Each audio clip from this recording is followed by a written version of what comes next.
Welcome to Impact Unleashed, the nonprofit edition, where we dive deep into the untapped potential of nonprofits and their remarkable ability to create a lasting impact.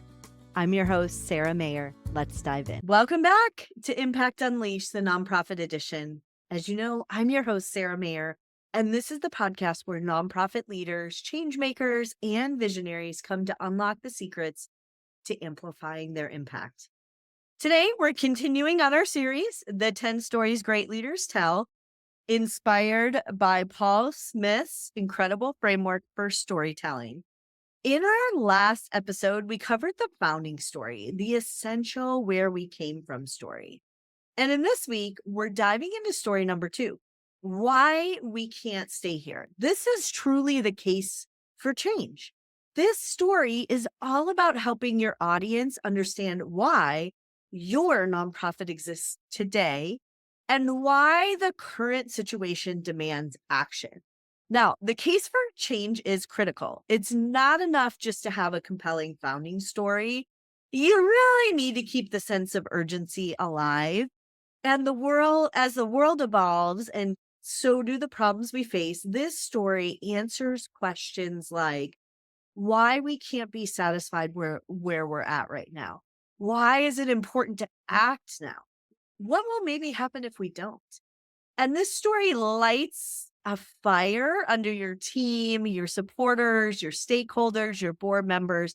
It truly pushes them from thinking, this is a great mission. It's on the website. It may be on our board agendas, but this is a great mission. We need to do something about this right now. The time is now. And you can structure that in your story number 2. If you're watching on YouTube, or if you're not, you should be. I'm holding up the book, story number 2, short book. You can read it very quickly. Doing the work of the book takes a little bit longer. So here's a simple structure for creating the why we can't stay here story. This is the case for change. The first one is to truly describe the current status quo, if you will. Start by painting a picture of the current situation. What's happening right now that's unacceptable, unsustainable, or unaligned with your vision? So, for example, in our city, 20% of high school students are dropping out before graduation. More than 1,000 families in our community are on a wait list for affordable housing, and the number is growing every year. You want to give your audience a clear snapshot of the problem as it stands today. And then you want to highlight the consequences of inaction. So this will show your audience what will happen if things stay the same. So what's at stake? What's the cost of inaction? This is where you want to build and create that urgency. So for example, if we don't intervene, these students may face a lifetime of limited job opportunities, continuing the cycle of poverty. Without affordable housing, families are forced into unsafe living conditions or homelessness. The toll on their health, education, and future is devastating. It's important that you help your audience feel the weight of the problem by showing them the human, financial, or social costs of doing nothing. You can't just leave them there, though, because that's dismal. You want to show opportunity. You want to pivot to hope. What could change if your nonprofit or community took action? Show the potential for transformation. Imagine a community where every student graduates high school and has the skills to thrive in the workforce. Or what if every family in our city had a safe, affordable place to call home? The ripple effects would be life-changing. And this shift reframes the story from a problem to an opportunity. Finally, it's time to make a call of action. Make it clear what needs to happen next and how your audience can help. This is the rallying, the cry that motivates people to act. And so many times, people will have so many things they want to do in their mission as a nonprofit. You should do a case for change for each one because the call to action needs to be very clear. It shouldn't be, you could do this and you should do this and you should do that and you should do that. People get decision fatigue. You want to give them a clear road. So, for example, we can't afford to wait. Together, we can launch a mentorship program that helps at risk students stay in school. Will you join us? With your support, we can raise the funds to build 20 new housing units this year. Let's make this vision a reality. Can we count on your support? Here's an example of how this story could flow. Right now, 1 in 5 students in our city is dropping out of high school. That's 200 young people each year who are entering adulthood without the skills they need to succeed. If we don't step in, those students face higher risks of unemployment, poverty, and even incarceration. But it doesn't have to be this way. We have the opportunity to launch a mentorship program that pairs these students together with caring adults who can guide them, inspire them, and help them stay on track. We can't stay here. We have to act now to change the trajectory of these young lives.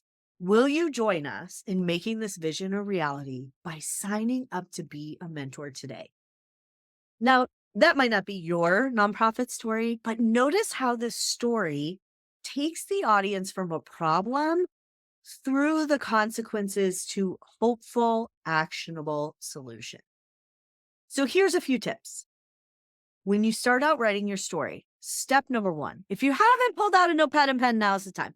Step number 1, you want to anchor this in data.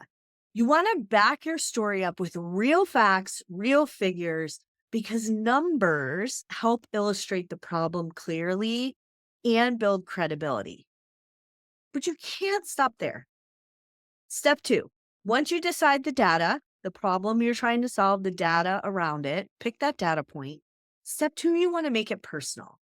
You want to share how someone being impacted by the problem would make that experience different for them. So hearing about a specific individual's experience really makes it feel relatable. Pick the data, pick the story. Third, you want to end with action. Don't just present a problem and say, this is dismal. You have to give them hope. You need to show a clear path forward and how your audience can contribute to the solution. In this example, we were asking people to sign up to be mentors. One ask.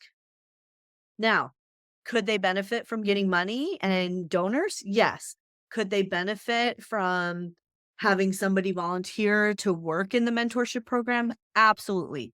There are many different things that could bring this case for change, story number 2, why we can't stay here, to life. But you want to ask for one thing. What's the most important thing when you're telling that story? Now, you may have the same story with different calls to action, but you can't have multiple calls to action in each story. Because if I said, well, you could do this, or you could do that, or you could do this, or you could do that, it gets overwhelming and then people move on to something else. You want them to make a decision. Do I want to be a mentor? Yes. Sign up here. Do I want to be a mentor? No. I'm good. If somebody truly believes in your vision and they're like, hey, I can't be a mentor, they will reach out and say, hey, I can't be a mentor. How else can I support? But you can also have different videos with different calls to action and test out which one is the most impactful. All right, wrapping it up. You have some work to do to write this story. The why we can't stay here story is one of the most motivating stories and the most important stories you can tell as a nonprofit leader.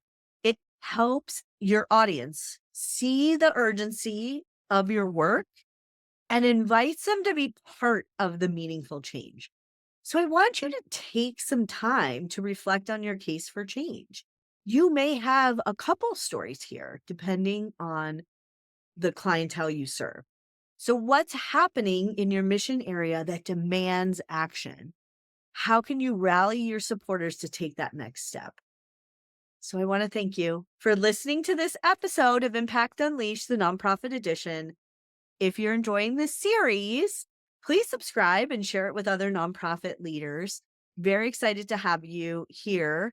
And when you craft these stories, please tag us. We would love to share your success, but also what your nonprofit is working on. And don't forget to smash that subscribe button so that you can be updated when the next episode drops in this series of the 10 stories great leaders tell. Until next time, don't forget to keep unleashing your impact because your community needs you.